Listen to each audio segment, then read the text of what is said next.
Souvenez-vous, mercredi soir, le marché était mort. Enfin, presque mort. Mort pour de vrai, hein. Allongé sur une table d'autopsie, le drap remonté jusqu'au menton, le 30 ans américain au plus haut depuis 19 ans, les semi-conducteurs qui se faisaient défoncer pour la 6e séance consécutive, le Nasdaq officiellement en territoire de correction et le patron de la Fed qui parle 1 heure devant les caméras pour ne strictement rien dire, si ce n'est de perdre le peu de confiance qu'on avait encore en lui. Et puis, il y a une société qui a publié ses résultats. Une seule société. Il aura suffi d'une seule société. Et en 14 heures, le cadavre s'est redressé en mode Frankenstein et a fabriqué 450 milliards de dollars de capitalisation boursière en une seule séance. C'est le plus gros gain quotidien de l'histoire de Wall Street, toutes époques confondues. Sauf que là, et c'est là que ça devient intéressant, pendant que tout le monde criait au miracle, 70% des actions américaines ont terminé en baisse hier soir. Restez avec moi parce que je vais vous expliquer pourquoi le rebond le plus spectaculaire de l'année est aussi le plus gros mensonge statistique que j'ai vu depuis très longtemps. Bienvenue dans ce Morning Bull Live. On est le vendredi 31 juillet 2026 et je suis Thomas Veillet.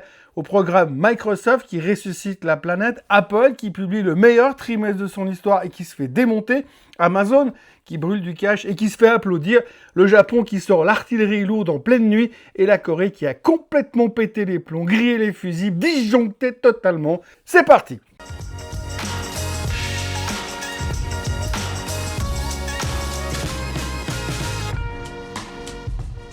Cette émission vous est présentée par Swissquote.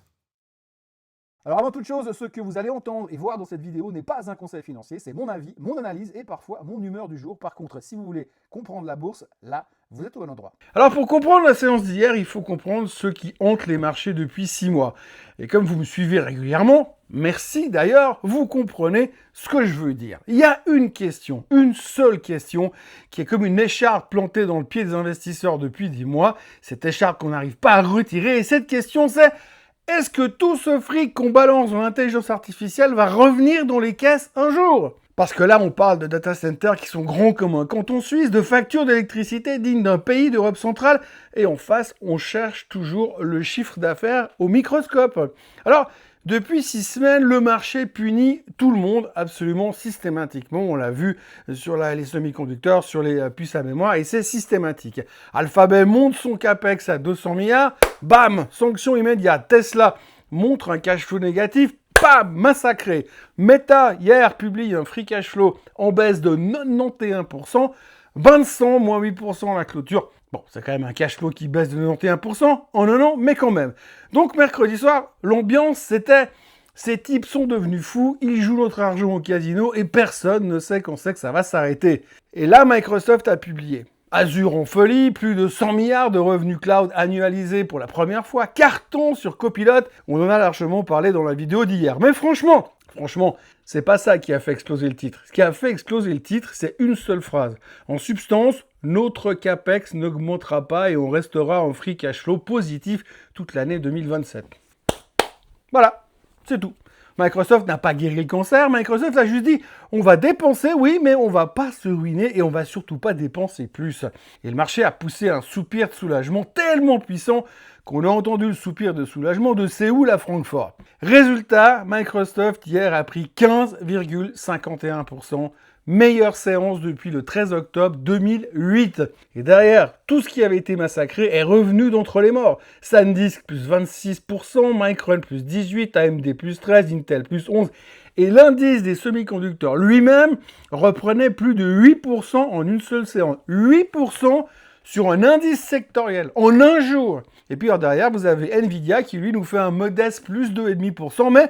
Mais attendez, il y a une chose qu'on ne relève peut-être pas assez sur Nvidia, c'est que Nvidia se paye aujourd'hui 17 fois et demi les bénéfices attendus. C'est son multiple le plus bas depuis 2015. La société la plus centrale de la révolution technologique en cours se paye moins cher que du Coca-Cola. Il y a 48 heures, on vivait dans la terreur de la correction, et ce matin, on trouve Nvidia carrément bon marché. 48 heures, c'est à peu près ça la mémoire à court terme du marché en 2026. Bon maintenant, je dois vous dire un truc que vous n'avez peut-être pas forcément aimé. Ce rebond magnifique, ce jour historique, cette résurrection via Microsoft, c'est un mensonge. C'est pas un complot, mais c'est un mensonge statistique. Ce qui est pire parce que personne ne le voit vraiment. Parce que si vous regardez derrière les chiffres, Le S&P hors tech, hors technologie, a terminé dans le rouge. Plus de 70% des composantes de l'indice ont baissé. 21 des 30 valeurs du Dow Jones étaient également en baisse. Et la version équipondérée de l'indice, celle où Microsoft pèse le même poids qu'un fabricant de peinture industrielle, perdait 0,8%. Donc le marché n'a pas rebondi. C'est 8 titres qui ont rebondi. Et ils sont tellement énormes qu'ils ont porté les indices sur leur dos comme un déménageur qui porte un piano dans un escalier. Pendant ce temps, le reste du monde, côté, ceux qui fabriquent des vis, qui vendent des yaourts, qui assurent des bagnoles, ils se sont fait poliment ignorer par les investisseurs. Alors moi, c'est ça qui me dérange vraiment. On fait plus de la bourse, on fait du Microsoft avec un petit peu de décorum autour.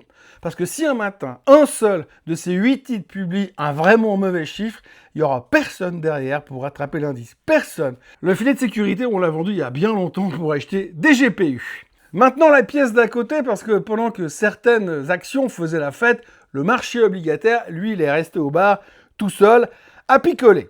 Alors historiquement, le marché obligataire, c'est un peu le type qui a raison en premier. Il est chiant, il est lent, il ne rigole jamais, mais il a raison en premier. Mercredi, la Fed n'a donc pas bougé ses taux, sauf que 3 membres sur 12 ont voté pour une hausse, et on n'avait pas vu ça depuis 2016. Et puis donc Kevin Warsh est monté au pupitre, il n'a rien dit, mais vraiment rien. 1 heure de conférence de presse pour expliquer qu'il y a eu une bonne bagarre de famille et qu'il ne compte plus jamais vous dire ce qu'il va faire. Et il en rajoute une couche, il suggère qu'il ne va plus vraiment faire confiance au PCE, le PCE qui est l'indicateur d'inflation préféré de la Fed depuis 20 ans. Donc, on a une banque centrale qui ne croit plus à son propre thermomètre et qui refuse de dire à quelle température elle veut mettre le patient. Et l'obligataire a répondu immédiatement. On en a déjà parlé hier, mais ça continue. Le 30 ans a pris 7 points de base à 5,24, plus haut depuis 20 ans. Le 10 ans monte à 4,67 et le 2 ans, lui, il baisse. On en a parlé dans la vidéo d'hier, je vous expliquais déjà, mais ça continue encore aujourd'hui. Ça s'appelle un bear steepening. Alors, je vous traduis ça en français, ça veut dire « Je ne crois plus que la Fed va monter les taux à court terme, mais je vais être payé beaucoup plus cher pour lui prêter du pognon sur 30 ans parce que je ne lui fais plus confiance pour buter l'inflation. » C'est un vote de défiance déguisé en courbe des taux. Les probabilités de hausse en septembre se sont d'ailleurs effondrées en quelques jours. D'ailleurs, Warsh trouve ça très bien, il paraît. Autrement dit, le marché obligataire fait le sale boulot à la place de la Fed, et la Fed, elle reste derrière et elle applaudit tranquillement. Sous-traiter sa politique monétaire au gérant obligataire, c'est comme filer le volant de votre voiture à votre passager complètement bourré en espérant qu'il va conduire mieux que vous. Ça peut marcher, statistiquement ça marche rarement.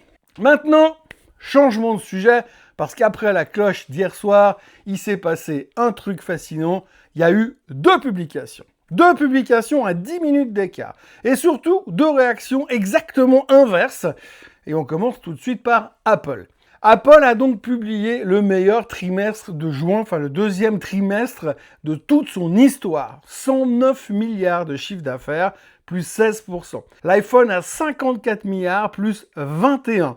Record absolu. Le Mac a plus 28, marge brute à 50,1 et le titre perdait 6% hier soir. 6% sur le meilleur trimestre de toute son histoire. Alors, je veux que vous compreniez bien où on en est. On en est dans un marché où dépasser les attentes est devenu absolument la norme minimale. Se contenter uniquement de les atteindre, c'est considéré dorénavant comme un échec total. Alors qu'est-ce qui coince chez Apple ? Les services DSLR, plus 12 contre plus 16 le trimestre précédent, et le service chez Apple, c'est la marge. C'est ce qui justifie tout le multiple. Bruxelles a récemment forcé l'ouverture aux App Store alternatifs. Epic a gagné le droit de facturer hors du système Apple. Le péage de 30% commence à fuir de partout. Mais le vrai sujet, c'est la guidance. 9 à 11% contre 12 espérés. Et Tim Cook a été d'une honnêteté rare sur le pourquoi du comment. C'est pas un problème de demande, c'est un problème d'offre. Apple manque de puces. Apple, la société qui a bâti tout son empire sur une maîtrise chirurgicale de la chaîne d'approvisionnement, Apple manque de mémoire pour ses propres processeurs. Et vous voulez la meilleure ? Apple est la seule des Magnificent Seven à n'avoir pas englouti des centaines de milliards dans l'IA. C'est exactement ce qui lui a permis de surperformer tout le monde depuis le début de l'année. Sauf que l'IA vient quand même la chercher par la pénurie de mémoire que la course au data center a créée. Apple a esquivé la dépense et encaisse quand même la facture, j'ai envie de dire, en pleine gueule. Détail pas anodin, c'était aussi la dernière présentation de Tim Cook, 15 ans à la barre, une boîte passée de 350 milliards à 5000 milliards, et il part sur un record de vente et une action qui perd 6%. 10 minutes plus tard, c'était Amazon. Le seul chiffre qui comptait, c'est Amazon, c'était AWS, plus 37%, 42 milliards, la croissance la plus rapide depuis 18 trimestres, presque 5 ans. Le titre prend jusqu'à 9% après la clôture. Sauf que, et c'est ici et c'est là que le marché révèle sa schizophrénie complète, Amazon annonce dans le même communiqué un free cash flow sur 12 mois négatif, moins 7,6 milliards contre plus 18 un an plus tôt. Récapitulons. Meta, cash flow effondré, titre moins 8% hier soir. Amazon, cash flow carrément négatif, titre plus 9%. Où est la différence? Elle est assez simple, elle est brutale et elle explique toute la psychologie du marché en 2026. Chez Amazon, on voit où va l'argent et on voit ce qu'il rapporte. AWS, plus 37%, c'est un ticket de caisse. Chez Meta, on voit l'argent partir dans des GPU pour construire une super intelligence dont le modèle économique consiste à ce jour à vendre de la pub entre deux vidéos de Golden Retriever. Le marché ne punit plus la dépense, il punit la dépense sans le ticket de caisse justificatif. Le « je dépense à n'importe quel prix » est mort cette semaine. Il était remplacé par « dépense, d'accord, mais montre-moi d'abord la facture ». Et franchement, c'est la meilleure nouvelle de tout ce cycle. J'espère juste que ça va tenir plus de 3 semaines. Et puis alors maintenant, je vais vous raconter, je vais vous narrer ce qui s'est passé cette nuit. Et je pense que c'est l'événement le plus important de la semaine et que personne n'en parlera, ou en tout cas pas beaucoup. Le yen japonais était tombé à son plus bas niveau depuis 40 ans face au dollar. 40 ans! Parce que vendre du yen, ces derniers mois, c'était devenu le trade le plus confortable du monde. Le mécanisme est hyper simple, vous empruntez à 1% au Japon, vous placez à 4,6% aux États-Unis et vous encaissez la différence. En prime, la devise que vous avez empruntée se déprécie. Donc, vous remboursez encore moins cher. C'est de l'argent gratuit. La sieste financière la plus rentable de la finance mondiale. Et puis hier, en pleine séance américaine, le dollar yen, boum, il s'effondre. De 164 à moins de 158. Et tout ça en quelques heures. Aucun communiqué, aucune annonce, juste un mur d'achat qui tombe du ciel. Oui, Tokyo est intervenu, mais c'est pas ça le plus intéressant. Le plus intéressant, c'est que les autorités américaines auraient, conditionnel, procédé à des rate checks, donc des coups de fil aux banques qui précèdent une intervention, et pendant que la Corée du Sud était en train de vendre du dollar en parallèle. 3 pays, la même nuit, intervention coordonnée, c'est très très très rare. Et le timing n'est pas complètement un hasard, c'était juste avant la réunion de la banque japonaise, banque centrale japonaise, qui ce matin a fait exactement ce que tout le monde attendait, c'est-à-dire rien du tout. Et le yen est reparti déjà à 160,5. Donc 2 leçons à tirer de tout ça. La première, c'est que les interventions de la BOJ ne durent jamais très longtemps. En avril, Tokyo avait claqué 73 milliards pour 6 semaines de répit. On n'arrête pas une tendance de fond avec une carte de crédit. Mais la deuxième est beaucoup plus importante et elle est passée totalement inaperçue. Le carry trade sur le yen vient de perdre un certain confort. Jusqu'ici, vendre du yen, c'était un pari à sens unique et sans stress. Si Tokyo est maintenant prêt à intervenir avec l'appui de Washington et de Séoul, le coût d'être vendeur de yen vient de grimper d'un coup, le coût du risque. La tendance n'est pas cassée, bien sûr, mais le confort, lui, il est un tout petit peu cassé, c'est le cas de dire. Et un carry trade sans confort, c'est un carry trade qui va commencer à se déboucler inévitablement. Demandez à ceux qui étaient en vacances au mois d'août il y a encore 2 ans, je suis sûr qu'ils s'en souviennent encore. Et puis alors maintenant, on a la Corée, parce que là on quitte la finance pour entrer dans la psychiatrie. Le Kospi est officiellement devenu une crypto-monnaie. Ce matin, le Kospi a ouvert en hausse de 16,5%. 16,5% en une séance. Et puis là, à l'heure où je vous parle, on est déjà quasiment à 18%. Samsung plus 21%. SK Hynix plus 26%. Sa meilleure séance de tous les temps, c'est un short squeeze massif en règle. Et le plus dingue, c'est que les deux avaient publié cette semaine d'excellents résultats. On en a parlé en début de semaine. Profit record pour l'un, revenu record pour l'autre.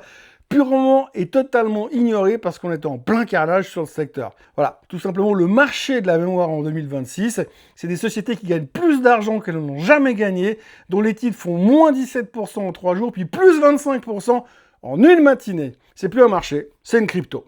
Et tout ça, malgré ce rebond monstrueux, le Kospi reste quand même sur moins 24% de performance sur le mois de juillet. Sa pire performance mensuelle depuis 1997. La crise asiatique, le FMI qui intervenait, les Coréennes qui apportaient leurs bijoux à l'État, bref, la catastrophe.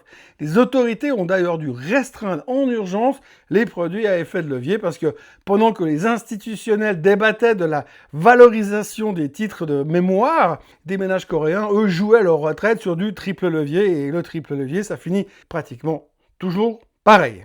Et puis alors en Europe, c'est plus ou moins la même comédie en plus petit. On a eu Adidas qui plongeait jusqu'à moins 18% en séance, 2 mois de rêve Coupe du Monde effacé en 3 heures.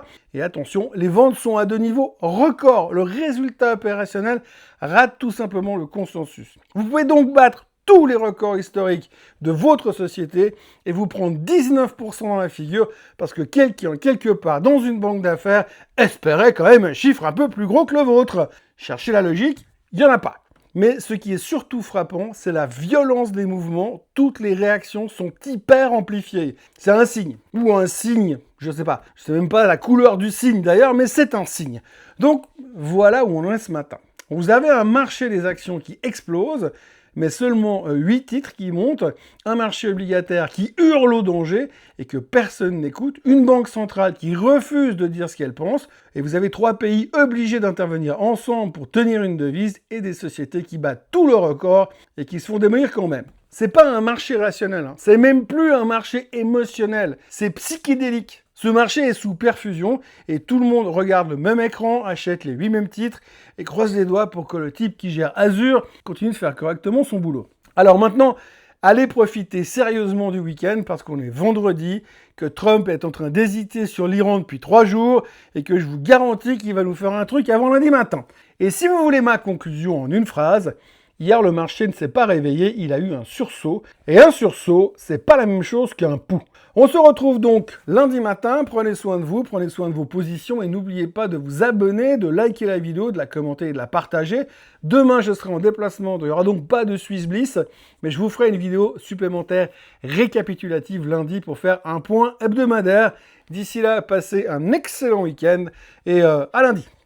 Bye bye. Ce contenu est informatif et éducatif destiné aux personnes connaissant les marchés financiers. Il ne constitue pas un conseil en investissement, juridique ou fiscal. Le trading et l'investissement comportent des risques, notamment la perte de capital. Les CFD et actifs numériques sont volatiles et ne conviennent pas à tous. Swissquote décline toute responsabilité quant à l'exactitude du contenu ou aux pertes liées à son usage. Produits et services disponibles selon la législation en vigueur.